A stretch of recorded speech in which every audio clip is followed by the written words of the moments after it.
This Andre guy up here on the demo tank who keeps trying to get me wet with that swim bait is the West all-time leading money winner. He's won 39 fully rigged boats, $2 million in career earnings. He's won on the BASS circuit. He's won on the Sprint Series circuit. Gary's been about a 19-time Angler of the Year.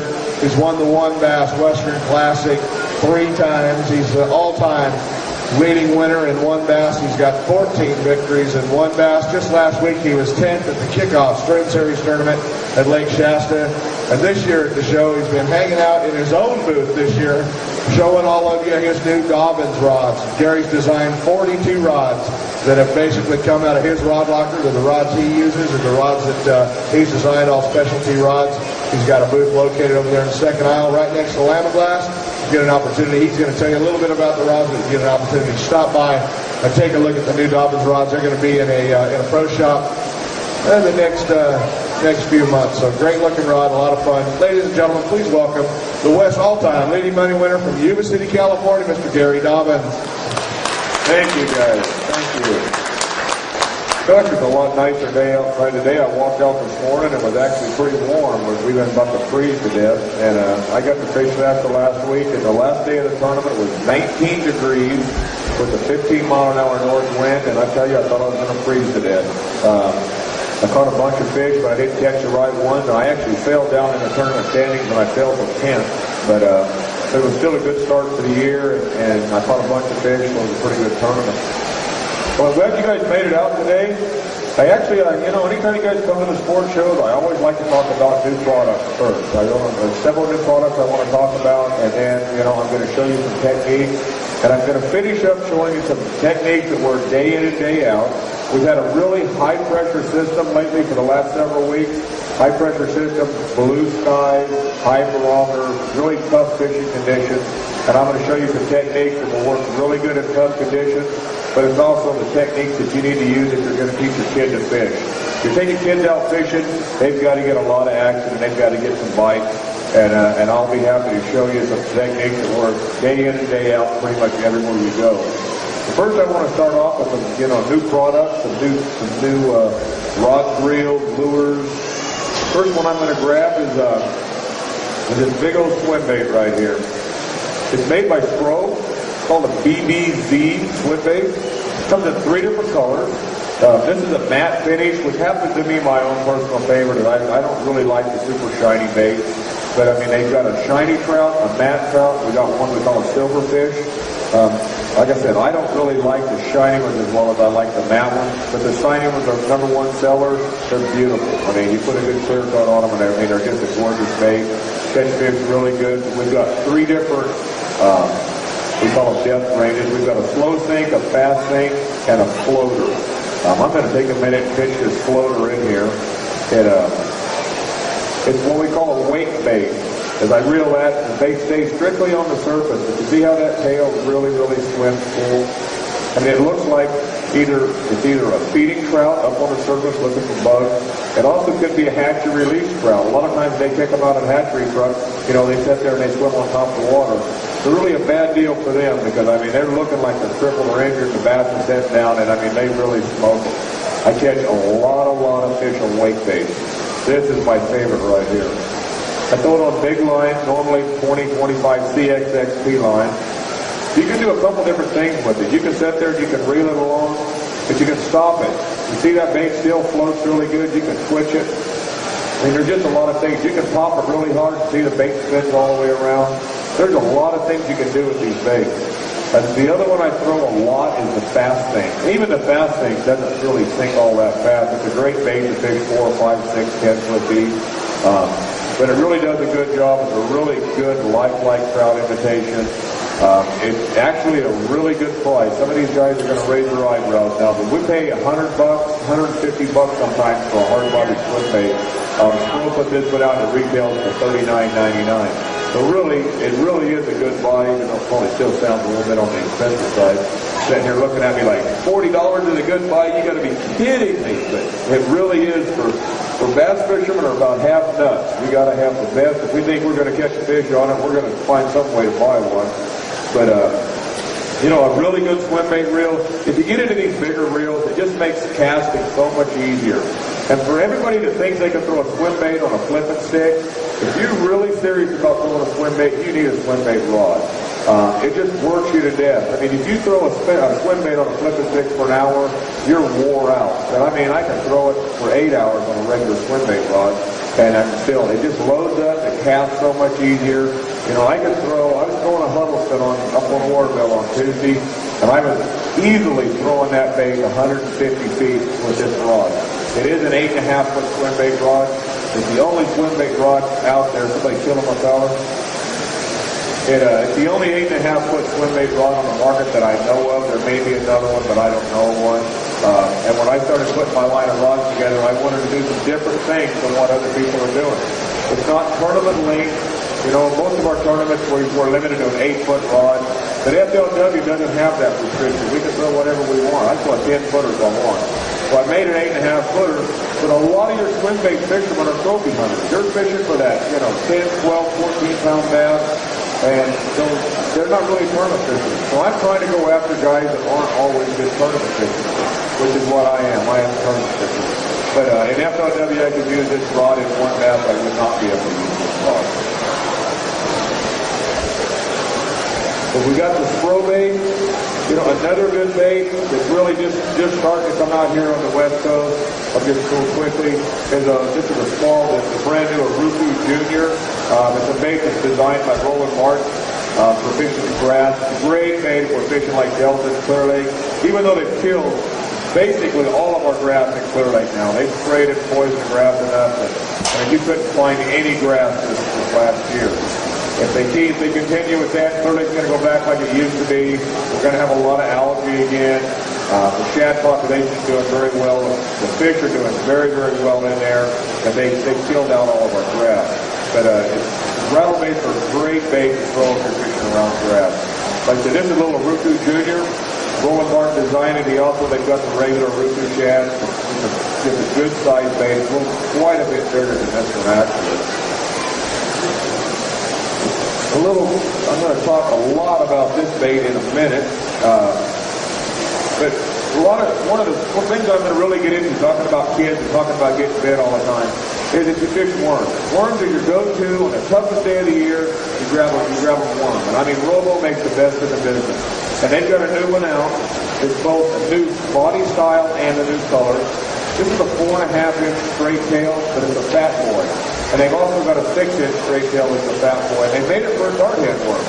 Nobody knows what a dart head is if you're on the East Coast. But on the West Coast, we all know we call them dart heads. Back there, they'll look at it, oh, that's a variation of a bullet head.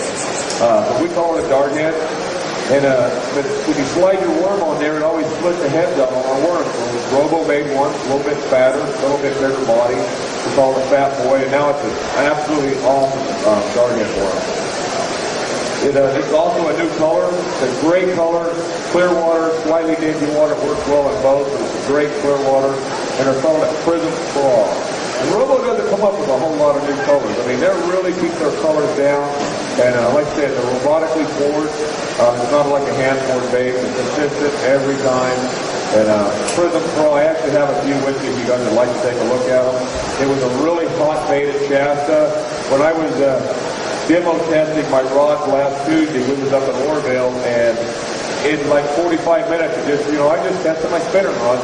We had over a 12-pound limit, and I mean, all I did was just launch the boat, go off the dock and start casting and just feeding the rods while we start catching and did very well. I caught them all on Prism Pro worm. So you might take a look at those. New products, I mean, Daiwa's got their new reels out, a couple of absolutely awesome casting reels. This one is the lightest reel that I know of.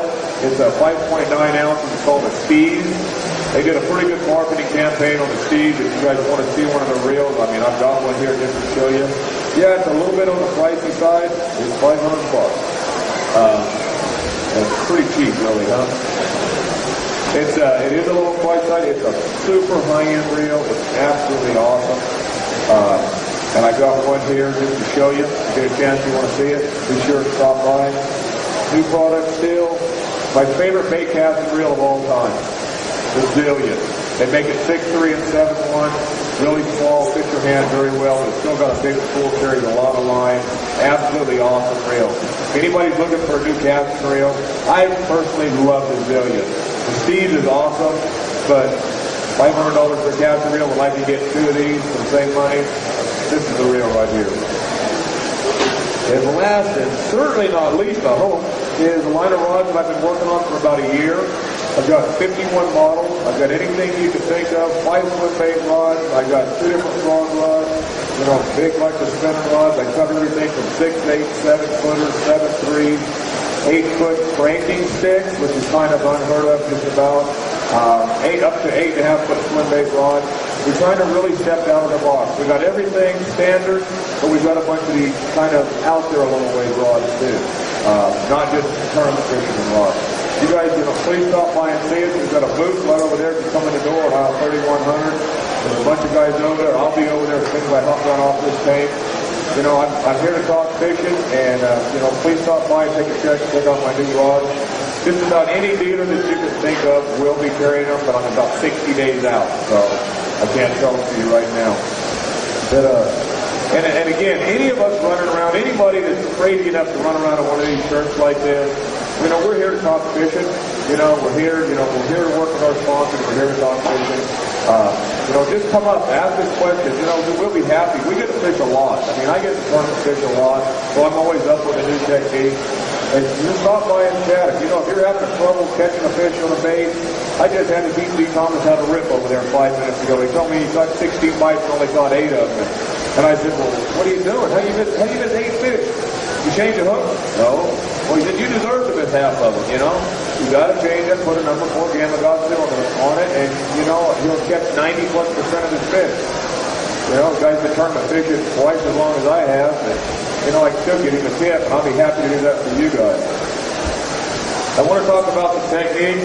I always start with the jerk bait. It's probably the most misunderstood technique that we have.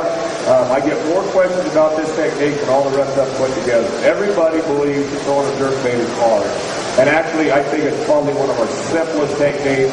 And yesterday they asked me a question in a round table, what would be your go-to bait if you had to catch fish? If you got to take one bait, what would it be? Both Mike Reynolds and myself said jerk bait. It's a very good technique. Catches a lot of big fish. That's the biggest fish I've ever caught in my life on a jerk bait. It wasn't the biggest one that everybody else caught. It was 12 pounds, 8100, but I caught it in a tournament. I thought it made it a little bit special. Jerk bait fishing. First thing you want to do is take the bait out of the package and give it a pretty good retrieve in. You want to make sure that bait's tracking through. There's 2 things that will increase your jerk bait fishing, 10 to 1. One of them, make sure your bait is tuned. First up, right out of the package, I don't care whose bait it is, what color it is, what size it is. Chuck it out, point your rod tip straight at it, and reel. Now, for you guys that says that bait don't look like it's running through, you're absolutely right. It is not running through. And my flyers are over there in the booth, so we're just going to act like it's running through today. So now you've got your bait running through.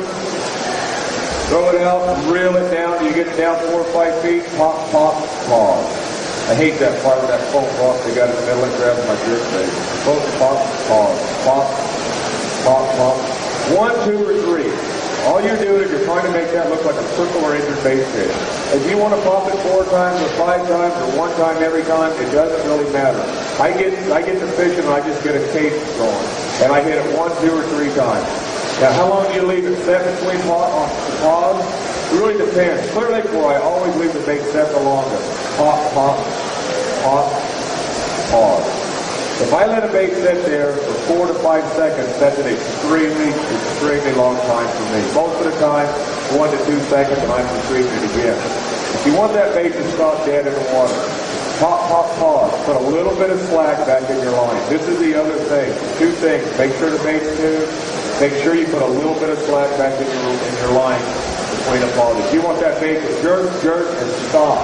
If you got continuous pressure on that line, the bait creeps forward, you don't get near as many bites. You want it to jerk, stop. The next time that bait goes to get away, they're going to hit it strictly out of reaction. Whether they're hungry or not, you're getting what we call the reaction strike. That's what makes a jerkbait such an effective lure. You catch them when they're feet, you catch them when they really aren't feet, but they hit it strictly out of reaction. Things you can do to these baits to catch a lot more fish still.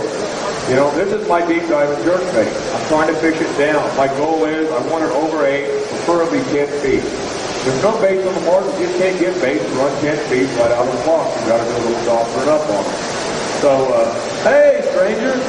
You're still hanging around an awful shady-looking character down there.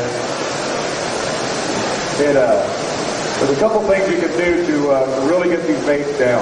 First of all, like I told Dee, get rid of the hooks. I mean, first of all, they're inferior hooks. Nobody puts really, really good hooks in their bait except for Pro, and Pro's a division of Yamagatsu, so of course they're going to have the Yamagatsu hook.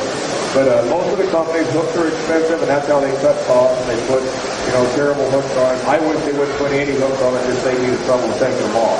First of all, get rid of the hook.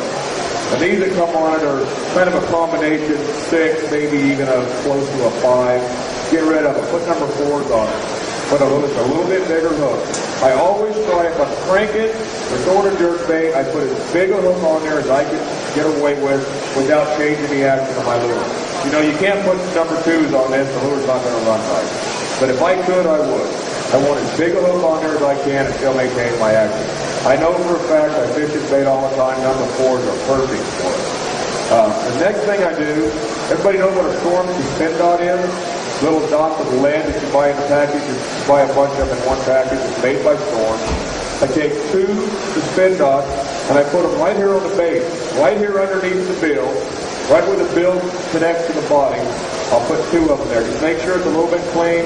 Put them on there. And really, really work that in with your thumb to make sure it's really seated on there well. It'll be on there forever and ever. You'll never change it again. Then I'll put the second one right behind it. Now what that does, that tips that bait down. It's got more weight in the front. It tips it down a little bit. I feel like the next time I pop that lure, I'm going to get a little bit more depth. Remember, I'm after 10 feet. Because I've added the weight and because I've added the bigger hook, this bait no longer suspends. I want my bait to slowly sink, ever so slowly. I don't want this. I don't even want this. I want that bait ever so slowly sink and tip down, just like this. It's a big deal. I mean, you're wanting between pauses, it's still just ever so slowly sinking. And you can get down in that 10-foot range, and a lot of people never throw a jerkbait. You can catch fish, but they're not. A quick story, I had Dave Guidi one day so bad it was unbelievable. I sat there and was catching one. There was a huge school of fish. They school up huge and clear into the fall. I mean, there's a lot of little ones in there. I was catching a lot of them wouldn't even keep them 10, 11 inches. But I would catch one every cast. If I lost one, I would still catch another one before I got the bait back, and Dave could get bit. And I probably caught 60 there in an hour and a half, and I would once in a while catch a 3-pounder. Well, Dave, his bait was running like 3 or 4 feet. Mine was running 10. I caught a fish every cast. He never caught one. He finally throwed his boat, his trolling motor on the trailer. Just slammed the trolling motor down on the front of the boat, fired up and took off. He was very unhappy. But if he'd have been throwing a deep diving jerkbait, I would do it nothing special. My bait would just get to the fish. That was the only thing. Magical depth is try to get it to 10 feet. The spin dot, number 4, make sure it's perfectly tuned. And I promise you, throwing a jerkbait is really, really simple. Another thing to get that 10 feet of depth, I throw 10-pound cast line. You throw 12, you're getting a lot of drag on your line. You're getting a lot of line resistance in the water. You can't get that bait down to deep. It doesn't matter if it's these things are a curse. Every time I step on a demo tank, that's only run once a day. It'll ring 2 or 3 times more. Now, where the heck was it? Line test. 12, you got too much drag in the water. Anytime you're cranking or throwing a jerkbait, you've got a lot of drag. The bigger the line, the more drag in the water. The less depth you're going to get your bait. If you're throwing a crankbait that's running 5 feet on 10-pound depth, if you want it to run shallower, take it off the 10 and put it on 15, now it'll run 4 feet or 3 feet. Bigger line has more drag, more resistance in the water. So 10-pound is the perfect size to throw a jerkbait. Now, if you're fishing California Delta, you're throwing a jerkbait around Cooley's, or you're fishing Clear Lake and I'm ripping the outside of the Cooley line, yes, I'm definitely going to throw 12. I want enough. If he's going to run in those Cooley's, if he's got a stick bait hanging out of his mouth, a treble hook, and he goes running through a Cooley pad, you're probably going to lose him. I would rather take my chance of setting down on him and holding him out of them Cooley's or pulling the hooks out of him If you set out and you pull hard on him, you know, he probably still ain't going to break my line unless he's a big fish. But if he gets in those tulies, he's going to pull the hooks out of him anyway. I'm still going to lose him. So I'll hold him out of those tulies, or I'll try at least. Rod, mod fast action. You see how far that rod dips back? It's not. Extra fast is going to bend in here, a fast is going to bend in here, a mod fast is going to bend back in here. It's a big deal when you're throwing a jerkbait or a crankbait. It's a lot more forgiving. The rod doesn't recover as fast. It's not as firm when you swing. It's more forgiving with a fish lunging at the boat. It will not pull the hook out of a fish like a fast action or an extra fast action. It will help work the bait a lot easier. So always remember, all crankbait rods should be mod fast. A fast retrieve reel, quickly I'll start. A fast retrieve reel, if you watch my hand, I'm hardly turning that reel handle at all to stay caught up. If you're using a slow retrieve reel, you'll have to whine to stay caught up. And that's just distracting when you're fishing. Most of your bites are going to come on a jerkbait when that bait goes to take off. But you will get bites when it's set on a slack line once in a while. When that line kicks, you just tighten up and you've got it. It's a great technique. It's a very misunderstood technique. A lot of people think it's hard, and it's so funny because I've been throwing a jerkbait steady since about 1983 when I started fishing a lot of tournaments. And everybody that's ever been on my boat on a jerkbait bite gets out of my boat and they're an expert jerkbait fisherman. But it's really simple. You just require confidence. Once you go out, you catch 3 or 4 on it, you get confidence, and you start throwing it, and now you're a jerkbait fisherman. I catch a lot more fish on it than a lot of people simply because I throw it a lot more than most people. That's actually one of my favorite baits.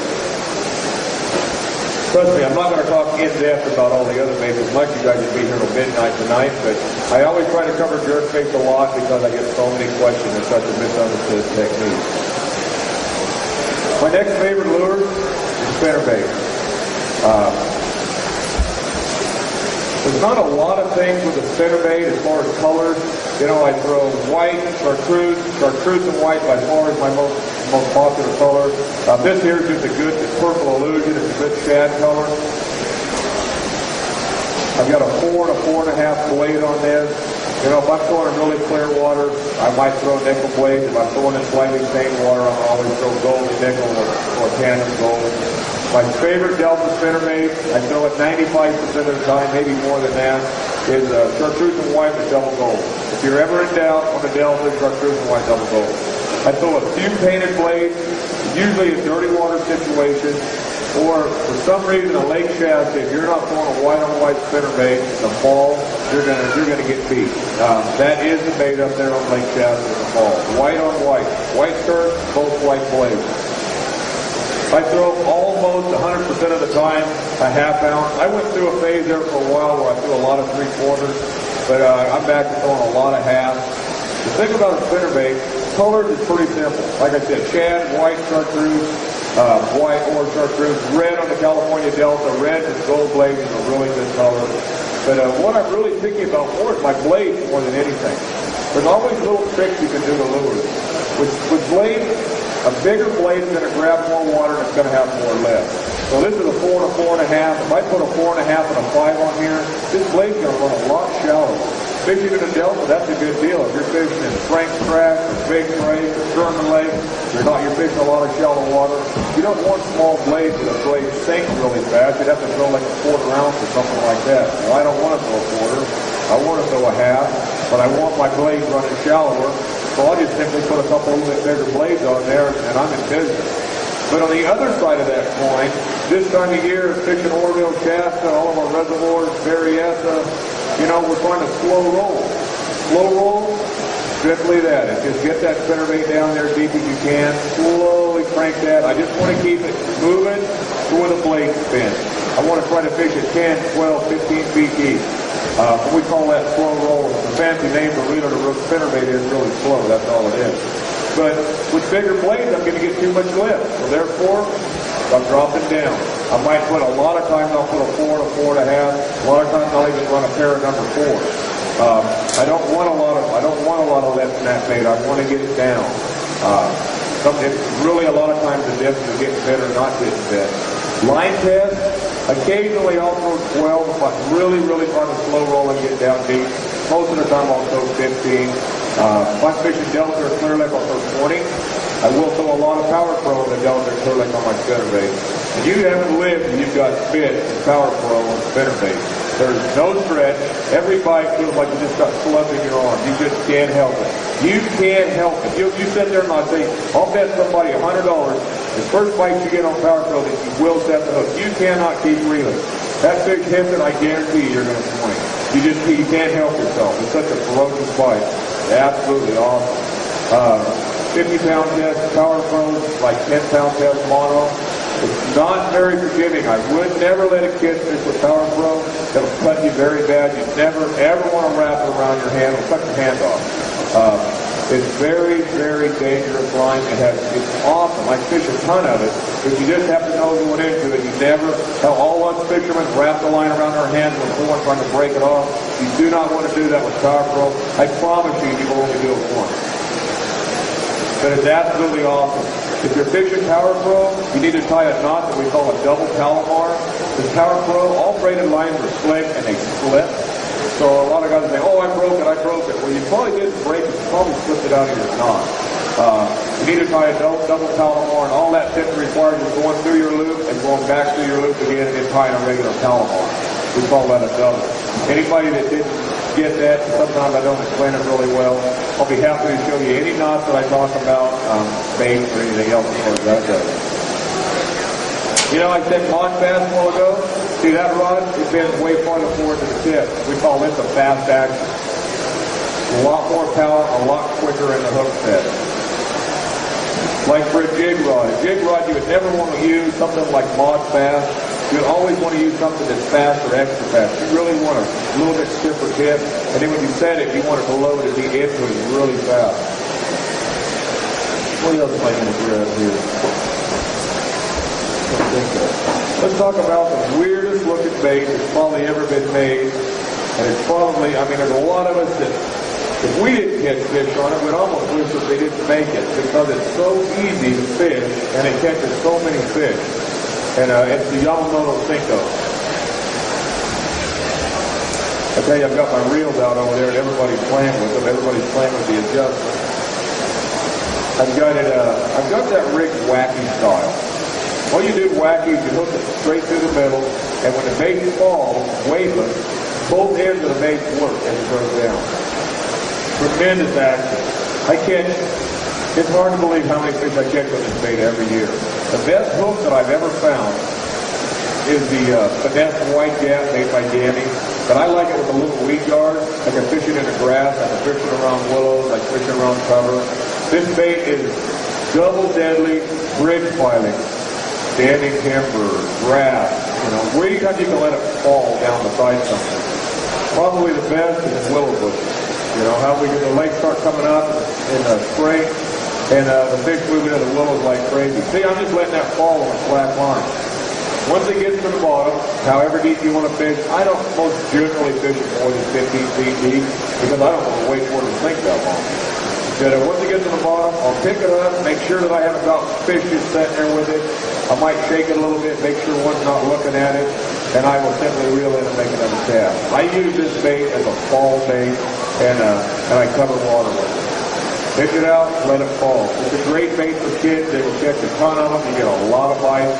Probably in April and May, without a doubt, I fish this bait more than any other bait that there is. And I mean, you start fishing Shasta, Orville, Folsom, Berryessa, any place that you got a willow bush or a tree or something you can let it fall down the side. But you better have 5 or 6 packs of these because you're going to go through them. Colors is always a big question with Cincos. I throw a lot of greens and browns. Green pumpkin, watermelon, which is what this is. They make a watermelon green pumpkin laminate. It's 50-50 of each color. Also natural shad once in a while. But it really doesn't matter. I think it's the action of the bait. I've had people catch fish in my boat of every color Cinco that you can name. Lemon yellow, hot pink. I mean, stuff that you look at, you just think there is no way that you're going to catch a fish on that. And all I do is keep netting fish for them. I drew a lady on the California Delta 2 years ago, and I got so sick and tired of going to the back of the boat and netting her fish, I was about to have a fit. and she was throwing one that I'd never thrown called peanut butter jelly. And I mean, I don't know how many fish she caught. I mean, I was tired of it. Net. And I mean, I got a lot of exercise that day, I'll tell you. Back and forth. Now I do carry peanut butter jelly on the Delta. It's a great color, but I really simple about my color. You stick with greens and browns, you're in good shape. Go to the Delta, you might take some peanut butter jelly though. Pretty much, I suppose usually it's the reservoirs, 10-pound head. If I'm fishing Clear Lake in the Delta, I'll up that. I'll throw 12. I might even throw 15 if I'm fishing a lot of heavy cover. But we flip a lot of Cincos. But when I flip Cincos, this is a 5-inch. Most of the time I'll go up to the 6 or the 7. And in the Delta on Clear Lake, I flip them on power pro, 50-pound head. It's just absolutely awesome. I know probably everyone here has heard of Cincos or fished with Cincos. They know exactly what I'm talking about. But if you haven't, you need to give it a try. Because it's a super simple, easy bait and technique to do. Throw it out there, let it sink. Can't get much easier than that. One thing we're talking about is this time of year, like if you were going to Lake Waterville tomorrow, or Lake Shasta, or Berryessa, Folsom, all the reservoirs, there's a lot of our fish are down 40, 50 feet deep. I mean, there's just a lot of them. They haven't moved up. The water hasn't started warming. They're not taking free spawn. They're not coming up. There's a lot of deep fish. There's a lot of shallow fish too, but there's a lot of deep fish. You got to find a school of fish that are better. If you got to catch them shallow, you got to catch them deep. For that, I throw a Yamamoto hula grub. And I throw this bait a lot. And it's not a bait to be fished for a few bites. You catch a lot of fish on this bait. I've only got a 3/8 of an ounce head in this, the whole football head. But most of the time I'm throwing a 1 ounce. Sometimes a 3/4, but mostly a 1. And the easiest, effective way to fish this, if I fish around, well, I get a few bites at a certain depth range. Say it's 50 feet. If I fish this jig at 50 feet, a lot. I can't get bit at 50 feet. Now I want to fish 50 feet. You need to increase the odds that you catch a fish. If I'm casting it out and I'm working it through 50 feet of water, yeah, you can do that. But it's much more efficient, much more effective if you'll just pitch it over the side of your boat, step on your trolling motor, and start going down the bait and doing what we call boat dragging. Now, some of the tournament circuits have called it strolling. We're not allowed to troll, so we come up with stroll. Don't ask me where that came from, I couldn't tell you. But you're on and off your trolling motor pedal, and it is a legal technique in the tournament. So I run a Minn Kota 101. I run it on about 20%. Well, you don't want to go very fast. When the wind blows, you got to turn your trolling motor up a little bit. The main thing, keep bottom contact. You want to keep it on the bottom. And all I do, I'm fishing 50 feet, I'm dragging. I'm keeping my eye on my meter, and I'm dragging. And I just let it touch the bottom, and move right along. And just keep an eye on your meter. Something else, a new product, Humminbird has come out with their new 997. They're absolutely unbelievable. It's almost like watching a TV screen now. If you get a chance, check them out. They're 987 or 997. We do have a Humminbird booth on the other side of aisle 3100. It's just, the electronics has really, really changed in the last couple of years. So you sit there and you watch your meter, and you drag it 50 feet. You come up on a point, swing your boat out. Keep that boat 50 foot of water. Keep that bait dragging at 50. Out off the point, back around the point, back down the bank. Pretty soon maybe you just get bit on the point. So all of a sudden maybe you just concentrate on fishing points. Once you start getting bit, it's easier to refine the pattern. First of all, you got biters at 50 feet. Pretty soon you're getting a lot of biters on points, or you're getting a lot of biters in the pocket. And then all of a sudden you can just start running that. You can really refine your pattern that much more. But just keep dragging.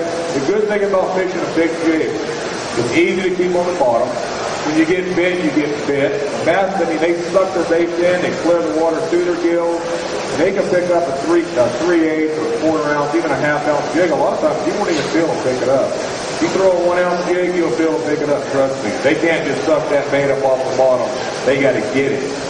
So, you feel the bite, and it's pretty cool. Be dragging a jig in 50 foot of water, and boom. And I'm counting you will feel almost every single bite on a 1 ounce jig. Just simply reel down, make a good sweep, and you got it. Very, very effective technique, and we catch a lot of fish doing it. It's not something you're going to do to catch, 3 or 4 fish a day. You catch a lot of fish. A good thing to do along with throwing a jig, say you're in a team tournament or you're out fun fishing, you want to try to find out what the fish want better. When you throw a 1 ounce jig, wanted to throw a Carolina rig with either a brush hog or a lizard on it and drag it along out each side of the boat. Pretty soon one of those baits will start getting a lot more bites and you can flew into the pattern a lot quicker. I throw the hula grass the most, my Yamamoto hula grass. My two favorite colors, green pumpkin, cinnamon purple flake. I mean, I'm pretty much in business as long as I've got those two. My son loves cinnamon pepper black flake and watermelon black flake. He fishes those more than I do, and I fish my two colors more than he does. In reality, you can probably put grape on there, and they call it vitamin. But, you know, when I think flatheads, I think browns and greens. The other thing I think when you're dragging a big jig on the bottom like that, I've watched it on the camera on the bottom, and as that jig touches down and you're dragging it, it stirs up a lot of sediment on the bottom. If you've ever messed with a crawdad in the shallows and they'll flip their tail to get away from you, it's like a cloud as they're stirring that sediment up getting away from you. And I really think that attracts a lot of fish's attention. I'm dragging that jig down there, and I mean, every time it touches, you know, it's stirring up sediment on the bottom. And I really think a lot of times that clues them fish in, like that crawdad's getting away and they'll grab it. Quick story at Shafto last week, I caught a fish. I go down looking, he's got a live crawdad in his mouth. It was I thought it was a pretty rare deal. And I talked to my son, and his partner did the same thing. Then I talked to Kenny Smith, another buddy of mine, and he caught one. So, I mean, it was obvious that these fish were feeding heavily on crawdad. You know, when you start seeing live ones in their mouth, I mean, they're eating a lot of them. They were small. 10, 12-pound cast, the bigger the line, the more drag in the water again, even though you can get away with a lot if you've got a 1-ounce jig down there. I got a couple more things I want to talk about real quick. You know, talking about pressure systems and kids getting bit. What do you do if you're going to go fishing, if you want to catch the most possible fish you can in a day? The first thing you need to do is grab a worm. A 4.5 or 6-inch roller worm, and you can fish it a variety of ways. I fish it most generally on a dart head. We've got drop shot rig where we fly it on a drop leader. We actually have the bait up the line, and we have a weight on the bottom, so it actually spins the bait up in the water. You can, various lengths depending on how long a tag beater you want to tie. You can fish it with a bullet weight, where you've got a slip sinker up the line with a bead, maybe a 1-aught Yamagata hook on it. One of my favorite ways to fish it is a dart head. As long as I'm not fishing in cover, we fish a lot of dart heads. How do you do it? It's pretty simple. It's got an exposed hook. That's one of the things that makes it really good for kids too. They don't even have to know they're getting bit. Most of the time they'll hook the fish. Shake, shake, shake, shake, drag. I want to keep the bait. I just look for the rod. Rods aren't exposed hook. That's exposed hook for you.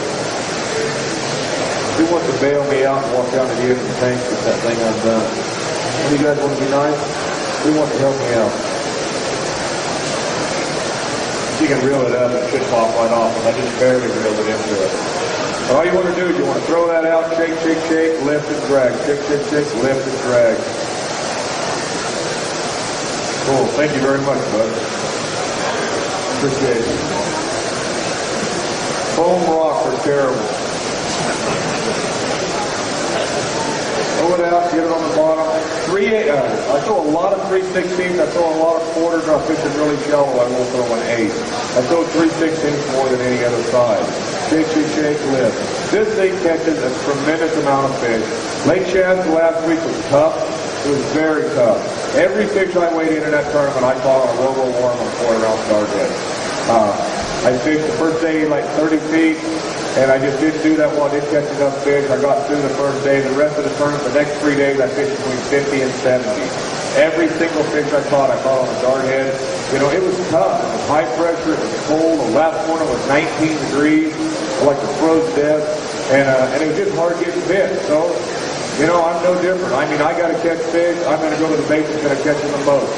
Kids, tough fishing conditions, fun fishing, you don't care about size, always a worm will outfish just about anything. Colors, you know, this is prison crawl, their new color. Warmouth is probably my favorite. It's a brown colored worm with a little wider belly. It's awesome. Hologram shad, which is a nice clear shad imitation. Oxblood, which is red. One of my Aaron's Magic, you know, which is a brown and green. You can't go wrong with those colors. And when you change bait, whether it's a jerk bait, a crank bait, a jig, or whatever, Worms particularly, if you're going to change colors, change colors. Don't take a worm that's cinnamon with a blue line and change it for cinnamon with a green line. You know, go red, go brown, you know, go chartreuse, and really change up. If you're going to change, I think there's a lot of guys that don't make 3 or 4 casts in the bait, bite it off, put it down, tie another bait on. They're looking for that secret bait, and in most cases, there really is no secret bait. You know, how you pick a color, there's a couple things that make it a lot easier, no matter what bait you're fishing. On a clear, bright day, on a jerkbait or a crankbait or most any bait, I'm going to want a light, you know, something clear, something more subtle, something more transparent, something that doesn't light up so well in the water. It's clear, bright day. Now, if I get a really, you know, a big storm, I get dirty water or anything like that, I get any kind of cloud cover, I get a wind, something to break that light penetration, boy, I mean, instantly I'll grab a brighter colored bait. And I'll do a lot better with it. You know, if I get dirty water, boy, I'm going to throw a lot of chartreuses. I get heavy overcast, I'm going to throw a lot of whiter chartreuses. So brighter day on brighter bait on a darker day, a lighter, clearer bait on a bright day. That's a great rule of thumb. But don't just look for it like it's something with a secret bait because it's very hard. You know, that's an extra fast. See how it bends right out on the tip? I showed you fast and mod fast. That's extra fast. It bends right out on the tip and it comes into power. Really helps you a lot if you're fishing deep. When you're fishing deep, you need to when you make a set, you need to load into that fish quickly when you get some of that stretch out of your line so you get a good hook set. 8-pound cast line for me, most of the guys will tell you 6. I'm not the best 6-pound test line fisherman. I hate breaking fish off more than anything in the world, so I always tend to throw just a little bit heavier line. And on my spinning rods, I normally throw 8. Most guys will throw 6. This is a little tube bait that I threw in the water just now. I carry 3 colors: smoked hologram flake, watermelon hologram flake, green pumpkin. 2 crawdad colors, 1 bait fish color. The bait fish color, I might actually, you know, fish that bait up in the water and swim and hop it, fish a little bit for suspended fish. The other 2 I fish from the bottom, just like I did that worm. They all 3 catch fish. You can catch fish with the shad color on the bottom also. Sometimes they'll just flat really key into the shad color more than the crawdad. Fishing pretty much like you do the robo worm. Shake, lift, drag, keep good bottom contact, shake. I tend to usually throw more tubes than I do worms. And for the simple reason is, I believe, I'm talking in a tournament situation, this is a finesse jig. It's really all it is. Bobby Gardner designed against it, you know, many, many years ago. It's a finesse jig. It's designed to imitate a crawdad. It's just a downside jig, and I think that your bigger fish usually will key in on a crawdad much more quickly than they would a shad. They're going to get a lot more protein and get a lot more of a meal out of a crawdad than they do a shad minnow. So you're going to do a lot better quality-wise more often than not throwing a tube. 8-pound cast. You'll throw it up. Again, exposed hook. Again, a great bait that gets a lot of bites. Good kids bait. You know, a tournament on Orville, the last one I fished up to the last one I fished in Orville just a couple of years ago. First day it was high blue skies, tough fishing conditions. I caught 200 jerkbait in the morning. I caught 5 on a tube all day long. It was really tough. Then we had a storm blow in on Sunday. I did nothing. I took a jerkbait rod out of my box. I never did nothing else the whole day. I caught over 70 fish I wanted to you got to always change up. If you get a weather change, be sure to change your technique, or at least think about changing your technique. You know, I mean, if you got a storm, you can get away with throwing a lot of reaction baits. You're not getting as much light penetration. The fish are much more aggressive. A couple things I want to talk about is front. Anytime you've got a high-pressure front like what we have today, the fish don't feed as well, especially big fish. You're going to do much better. The days that you would like to stay home because the wind's blowing and it's raining and it's ugly and it sure don't look like a whole lot of fun out there, those are your best big fish days that you can have. Low pressure really activates big fish. All fish, really big fish. High pressure, you don't catch many fish. It's very easy to watch the tournament results. Low pressure days, the weights really go up. High pressure days, the weights really go down. Some things you can do for high pressure, tough fishing days is fish deep. You can help yourself by fishing deep. You can still catch more fish, but nothing compared to like a low pressure day. Low pressure day, boy, I'm going to jump right up on the bank. I'm going to start fishing for shallow big fish, something I can cover a lot more water with. Always remember that. Another little quick tip I want to tell you. How many of you guys, if you spool up your spinner reel and have lines fitting off the front of your spool, drives you crazy? There's a very simple reason for that. There's a lot of the lines, there's tons of different kinds of fishing lines. But you need a light, supple line that's left for a spinning reel. If you put a stiff line on a spinning reel, it'll sit off the spool, drive you crazy. For instance, CXXP line is a stiff line. It doesn't work well on spinning reel. Clear is a left line that works very well on spinning reel. CXX is a great casting line. You put Clear on a casting line, yeah, you can do it, but you're going to get some backlashes that you're not going to imagine. It's really limp. You're going to get a really good backlash. It's very hard to pick out. But a good stiffer line with backlash here is much on it. It's much easier to pick out if you do get a backlash. But just always remember, a limp line for spinning, a more stiffer line for your casting, and it'll save you a lot of trouble. I personally think, and I wrote an article about this last month, it's not out, I wrote an article strictly on fishing lines, and I really believe that they should tell you on the box. They should specify. You know, limp line great for spinning, you know, stiff line great for casting. I mean, we do it on rods, you know, it'll say dart head rod, single rod, jig rod. Why not do it on the box of a fishing line also, make it a little bit easier. Brand new line, I don't know. I mean, I've been fishing tournaments for almost 25 years, and, you know, I can open it, look at it, feel it, but still, when I put it on a reel, I can't really tell sometimes. But remember, limp line, spinning, stiffer line casting, it'll save you a lot of problems. Just a quick little tip here. A good friend of mine wrote this book, Definitive Guide to Fishing Lakes in Northern California. It's got every lake, every slough, every pond. I mean, it's unbelievable. The thing's got 600 pages. I probably knew of 10% of these places. I just can't believe how good a job that Chris Schaefer did on this. He actually is right behind the demo tank over there. He's that real ugly guy with a really cute little girl sitting next to him. And so stop by and take a look at his book. He talks about every location. He talks about the conditions. If it's a terrible fishing lake, boy, Chris just spells it out. It's so good. If it's a great lake, catch a lot of little fish, he'll tell you that. Accommodations, launching facilities. He does a really, really good job. Stop by and see my good buddy Chris Schreiber right over here behind the demo tank. That pretty much wraps me for today. I really appreciate you guys coming out and sticking with me through this long demo that I did. Hopefully you picked up a tip or two. Be sure to stick around if you got any questions. I mean, I'll be around the rest of the day. I'll either be around the Ranger Boat booth or I'll be around the Dobyns Rod booth over there on aisle 3100. Thank you guys very much. I really appreciate it.